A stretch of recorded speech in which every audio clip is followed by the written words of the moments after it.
Welcome to This Explainer. Okay, today we are absolutely transforming how you view mountain biking tricks. When we watch those crazy edits of pro riders effortlessly throwing their bikes around, it's so easy to dismiss those movements as just flashy stunts meant for the cameras. But we're going to move away from that idea entirely. Instead, let's dive into the actual physics and mechanics of these movements. We're going to start treating them as the absolute essential building blocks of balance, safety, and control on the trail. Let's reframe our expectations right out of the gate. As this quote perfectly puts it, tricks are not just about showing off. They're about understanding exactly how your bike moves, how your body reacts, and how to stay balanced in situations that honestly look almost impossible. I just love that. It's such a great grounding thought for anyone looking to level up their riding. These aren't just parlor tricks, guys. They are vital survival skills. They represent this deep, kinesthetic awareness that proves a rider and their machine can work in perfect harmony out in the wild, adapting to total chaos in real time. So, to truly understand the physics of the ride, we're going to follow a natural rider's progression through four crucial phases today. We'll start with ground control fundamentals, then move on to taking flight with aerial tricks. Next, we'll hit mastering technical terrain, and finally, your path to mastery. All right, let's kick things off with Section 1, Ground Control Fundamentals, the true foundation of the ride. Our very first fundamental skill here is the bunny hop. It is literally the ultimate foundation for clearing obstacles. Now, the bunny hop involves lifting both wheels off the ground simultaneously, and that lets you clear rocks, roots, or sudden trail features without losing an ounce of your forward momentum. But to get that real insight into the mechanics, we have to look at how the human body actually pulls this off. It's not just yanking upward, no way. A proper bunny hop requires compressing the bike's suspension with a really heavy preload, initiating an explosive upward pull to get that front wheel super high, and then dynamically pushing the handlebars forward while you scoop the pedals with your feet to snap the rear wheel up. It's like a giant kinetic puzzle, and it requires serious practice to master that precise sequence of energy transfer.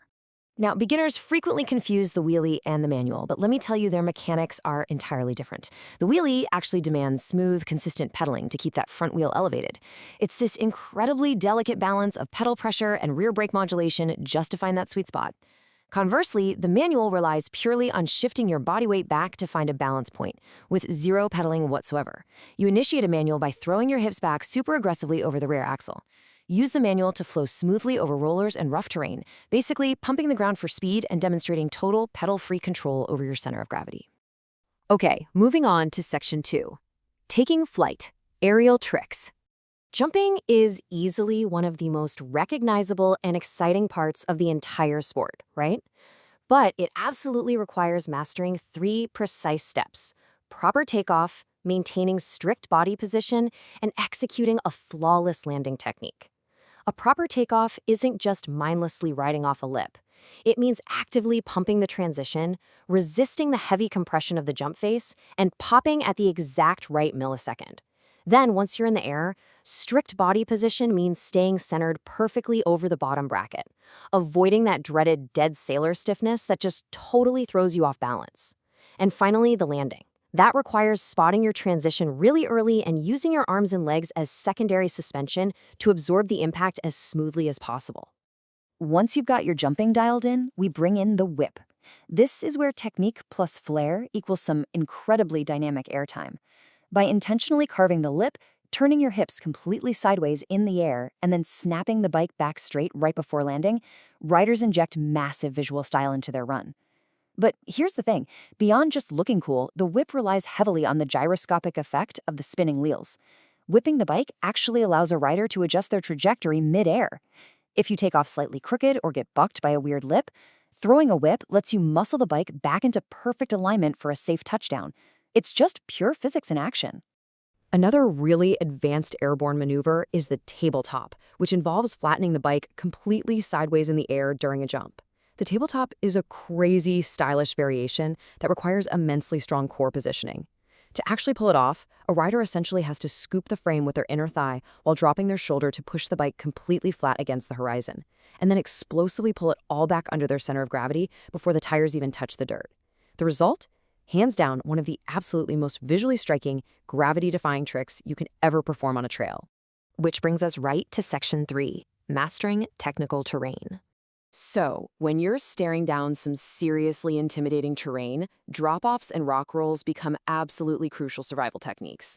Drop-offs mean riding off sudden ledges, which requires shifting your weight distribution way back and making a confident 100% commitment. Hesitation is your worst enemy here. If you grab the brakes on a drop, that front wheel is going to dive immediately. Instead, you've got to push the bike forward to match the landing trajectory.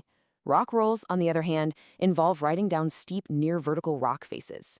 This demands incredibly careful speed management, dropping your heels way down and maintaining intense balance. You cannot just grab a handful of front brake here, or you're going right over the bars for sure.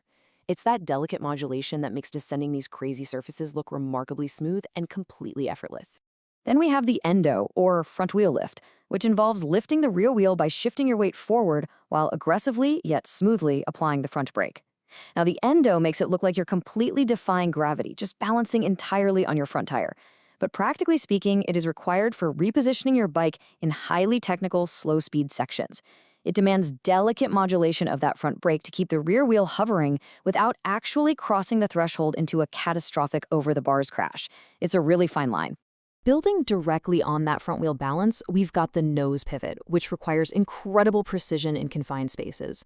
The nose pivot actually involves locking that front brake to lift the rear wheel, but then aggressively swinging your hips to pivot the entire bike around the front tire to change your direction entirely. Just picture yourself on a razor-thin, insanely steep alpine switchback, literally on the edge of a cliff where standard turning is physically impossible because the trail is just way too tight.